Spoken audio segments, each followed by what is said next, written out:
Bujuwaninga kina ninadwe magana duk.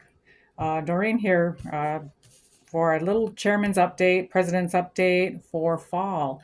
We are right in the thick of fall, all sorts of great activities going on. But one activity that I did want to talk about that is a very crucial part of tribal operations is the budgets.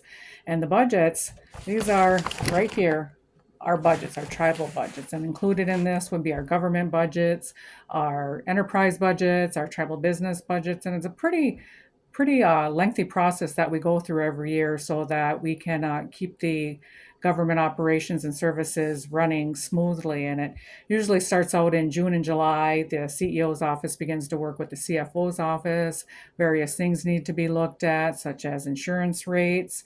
And then from there, talk to the council on what they would like to see, different things that may need to be addressed in the upcoming budget. So they'll put their input in on it.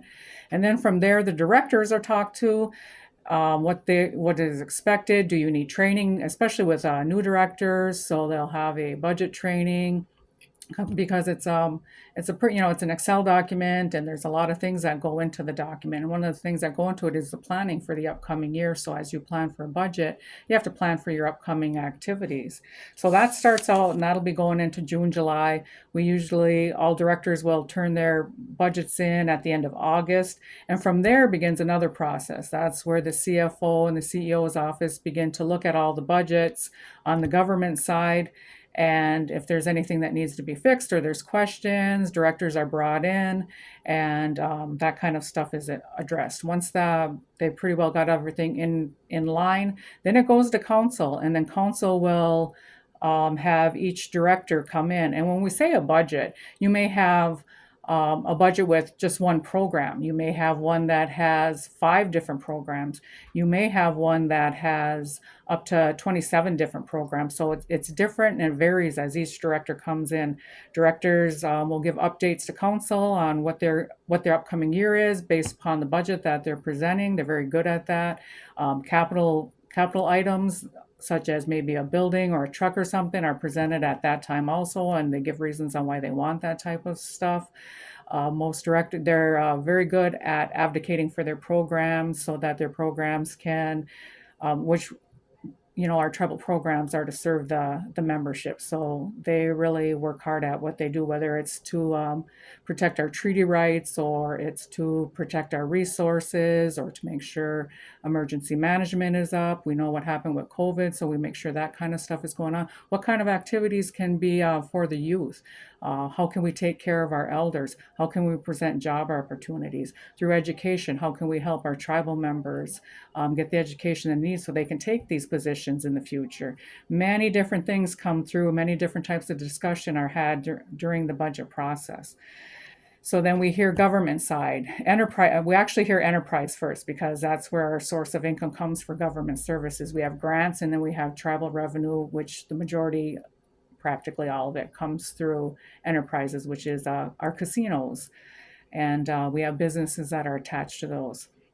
So all of that type of stuff is looked at. It's discussed at length on what we want to look at. And one of the things that I was taught was that we balance our budgets. You do a budget every year, and you also balance it. We don't go in with how do I want to say this? We don't go in the red, I guess is what I want to say. It was something I can remember Ann Michigan just leaning over and telling me, we don't run in the red, we run in the black. And it was something that I always remembered when I was a young councilman. So we go through that and we begin looking at things. Things get taken back to the CEO and the CFO. You begin looking at, are there some things that may have to be taken out? Maybe we're not going to build that building this year. Maybe maybe a big capital outlay item needs to be addressed maybe next year, or does it need to be? Is there things like maybe a roof needs to be fixed, maybe a basement needs to be fixed? There's things that we have to be weighed out when they're looking at that. Um, Over on the enterprise side, what are they looking at? How are they addressing things that they in order to bring customers in? Where's our customer base? And they'll tell us stuff like that and how they're going to draw in people. Our future projects need to be brought out there. When is the RV project going to be done, and how can that fit into the enterprise? So there's many different types of issues that are dealt with during budget process.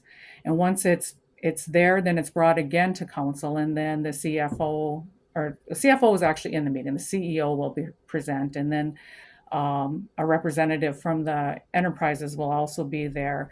The business director will be there for our businesses, our gas stations, our laundromat. What else ones do we have? The radio.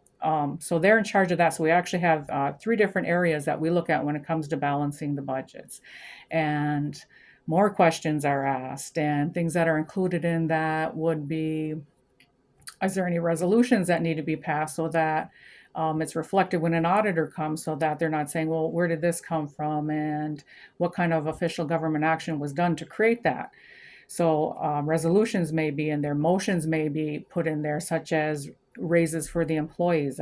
That's one that's done every year. So if the council considers a raise, they would put in a motion for that.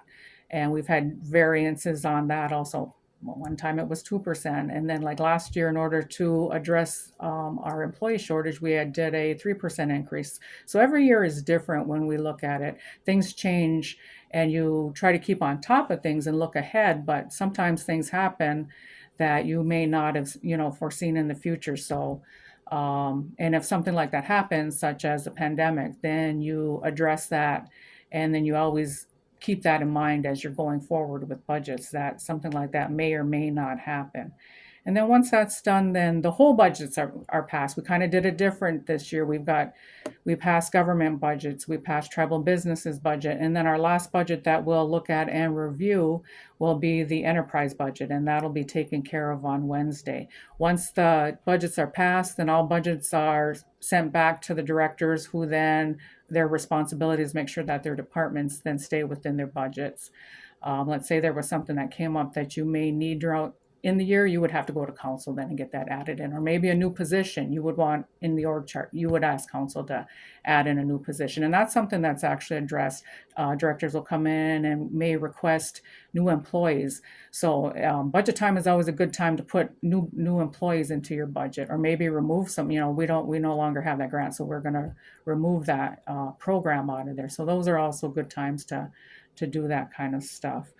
I just want to give credit to managers and directors and everybody who was a part of the budget process. It's a lengthy process, and it's a lot of work, and people did a lot of good work this year in order to keep everything going, because that's who we are. We work towards our future. So as a budget is done, it's done for the upcoming year, but there's also things that you see they'll be mentioning that are going to be happening in the future that they're looking towards. So a very lengthy process, a lot of work has been done, and I'd like to thank everybody who was a part of this, the CEO's office, the CFO's office, all the managers, the directors did a good job in creating our 2024 budget. So if you have any questions on what we would call budget process, by all means, you can get a hold of me, you can get a hold of Patrick. I can sit down and explain it. This is a government budget, and these are tribal businesses and enterprise budgets. They're pretty big. So that was just a little FYI on budgets. We've been pretty busy with them, and that was the month of October. On the other hand, there's still a lot of good activities that have been going on. I'd like to thank all the volunteers, all the programs that have done our awareness walks, that have held youth parties, that have done things for the elders, Miigwech. It's just a good feeling when you go to our activities and watch all this type of stuff going on. On a side note, I don't think I got to mention that we did have a United Tribes meeting here. Several tribal chairs, representatives from their tribe came up. We had representatives from various state organizations that came up. And we discussed different things. And there was a film documentary on murdered and missing women. There was Michigan Indian tuition waiver came up. That was an interesting conversation. There was some various resolutions they wanted us to consider, and they go from place to place, and this is just for everybody to gather. As tribes, where we are the KBIC, but then we share some things with our sister tribes there, so we're similar but different. And sometimes when we gather together, there's power in numbers when we worked with the state or with the federal government. So it was really nice to gather together, and it was nice for them to come out of their way to come all the way up into our neck of the woods. They said the Ziba Hall was a beautiful place. It overlooked the bay. They admired it. We cooked them chicken wild rice soup and moose sliders, and we had a council coming in and got to see it firsthand. So that was just great as a council to host our fellow tribes for the United Tribes meeting. And next week, we'll be meeting with Assistant Secretary Bryan Newland right here on KBIC, right at the Ziba Hall. We met him over in Washington, D.C., and he had mentioned that he would like to come over here in the fall, and he is coming. So we are looking forward to his visit next week. And that is it for today. Miigwech mi'u. Have a good day. Have a good weekend. Powwow. There's a harvest feast. There's a Wawaskation. There is happening things all over KBIC. So I look forward to seeing everybody at them. Miigwech.